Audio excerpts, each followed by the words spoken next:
Energetic privacy. Everybody needs it. And you know what? If you are an empath, you might need it more than everyone else. Well, I don't know. Intuitive psychic people, those who are here to heal and uplift the world, all of those here, all of those seekers. But let's just look at the empathic nature for a lot of this, because the fact is, there is a misunderstanding about what the empathic nature is. You are not a victim. You are not weak. And if you feel like you are always being watched, like someone is always listening into your energy, well, I have good news for you. It's actually you. Stay tuned.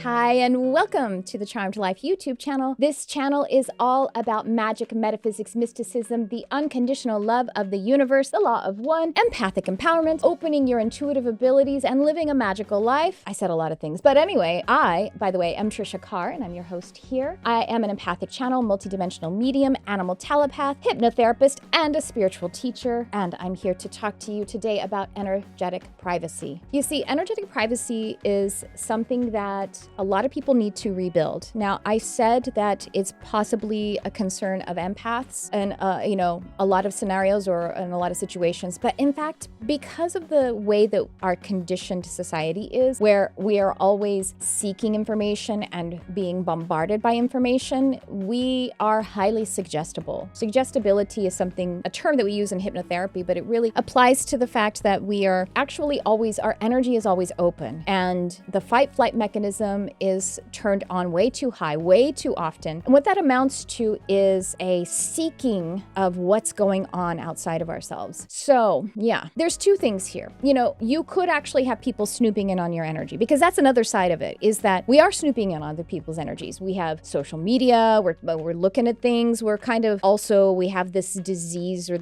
it's kind of like a virus of wanting to avoid the now, the avoiding how I feel. I'm going to look at something else. And so we're all, guilty of this, but I don't even want to think of it as, I want to take guilt out of it. Let's take guilt out of the equation, because that just causes us to spiritually bypass the opportunity of really healing and learning. So you see, we have opened our energy up. We've cast out these little etheric tentacles, all of these billions of ones, which is how the empath feels like they are sponging energy, because what they've done is they've sent all these tiny little microscopic etheric tentacles out all through their field. And so then they poked all these holes in their aura and in their field, because they can expand it really far, and now they are a sponge. Their energy is a sponge. Can you visualize that? Holes. I'm sending out these little channels of, like suckers to pull in energy, and now I have all these holes in my field. I can see it. Can you see it, you guys? Anyway, that's not just the empath that does that.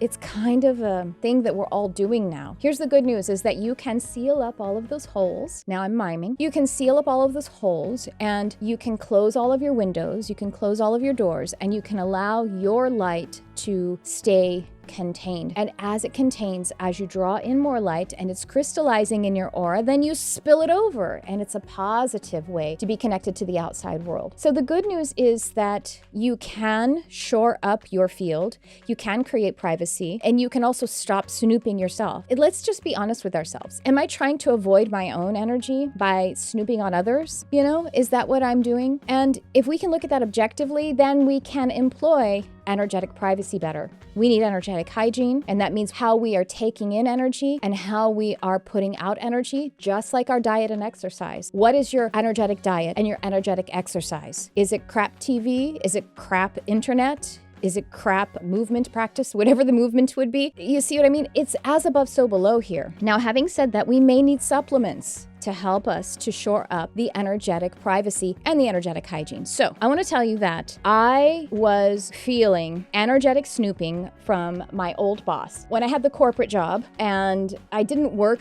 physically proximate to this boss, but I really felt his snooping, asking energy all the time. And I was right, actually. Part of it was, I was like, is he checking on me with my little invisible tentacle? And then he is a very instinctive person, because he was a sales dude. And he's like, oh, I'm thinking about her now. And then he would ask someone about me. That's what I truly believe was happening. Okay, I'm gonna give you 3 techniques. Technique number 1, cast a spell. Dark, scary, witchy. No, it's white magic. It's light magic. The spell that we want to cast essentially is creating an affirmation, creating a decree that will help us to bring our awareness here and not be concerned if anybody else's awareness is there. Honestly, you don't need to be concerned with somebody else's snoopins. That's not your concern. So here is a spell or a decree that is just coming to me now. And it's just a kind of affirmation that you can recite. You can speak upon your own energy and out into the world. And here's one for you. I am light. I am free. I have the right to be me. I am light.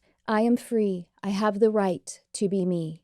I am light. I am free. I have the right to be me. Speaking this decree out into the universe a few times, imagining, visualizing your energy being closed up, putting a wall of light all around you so that you aren't looking outside of it and no one can see in it. There's your first tip, a decree or a spell if you like. Second tip, wow, I had so much power, so much help with that boss by using purple fluorite. Purple fluorite is so beautiful, and it has this powerful, almost like if you activate it and if you connect with the one that will be your partner, it has a cloak of invisibility. I put that next to me while I was working, and then anytime I felt myself reaching out to the boss a little bit, like wondering if he was gonna, think about me, or vice versa, because it's not always easy to tell which one it is, and that's fine. I would thank the fluorite, this purple fluorite, and I would just let it put that cloak of invisibility all around me. Purple fluorite, big magical stone. Program it as a talisman. You can program into it that decree or a spell that actually works for you, that helps you to activate your cloak of invisibility, which is light inside all the way out. And you will be starting to shift that energy and have your privacy back. Okay, my third tip for you about how you can create energetic privacy is really simple. It's grounding. Because when you are feeling about or thinking about your boss, your ex, your partner, your best friend, or, a politician or something like that, someone that you want to have energetic privacy from, you want to have energetic hygiene in relation to, grounding. Because you know what? When you're doing that, you are all up in the astral, you're all non-present, you're not here, you're not now, you are not co-creating with Gaia. So commune with Gaia. Take a walk, even if it's 10 paces. Get up and walk around your office, your home, whatever it is. Grow roots like a tree, etherically, energetically, and release that energy to Gaia. Now you can do this as a micro meditation 1,000 times a day, and it will support you. But we do it in alignment with cleaning up the energy and shoring it up so that you have the energetic privacy that you need. Okay, a recap. Number 1, in order to have energetic privacy, as well as secondarily energetic hygiene, clean energy, we want to compose and cast a spell or a decree, whichever you prefer. And the one that we looked at today that Spirit gave to me that I'm looking up again because I've forgotten it, and I got it. I am light. I am free. I have the right to be me.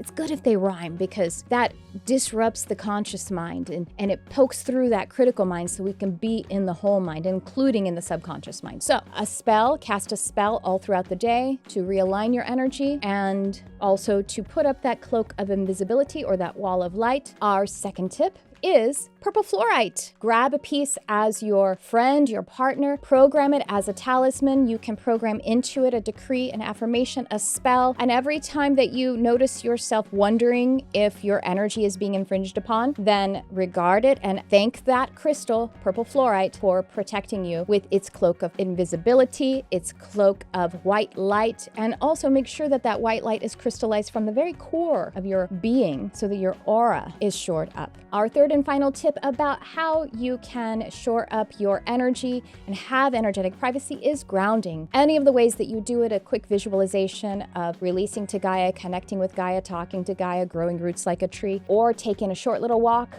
or a good little walk. That is how we can start to make sure our energy stays nice and clean and we are a part of the ecosystem in a very balanced way. Well, that's what I have for you today. Thanks so much for being here. Please check out all the links in the description. They are there for you. There are also chapters there for you so you can move around and rewatch, re-listen anytime you like, as well as the podcast, which has full-length episodes on many topics like this. Be sure to click the notification bell when you subscribe so you can get the notices of when I post a new video, and I am so happy to spread light with you. Thanks for tuning in. I love you, whoever you are.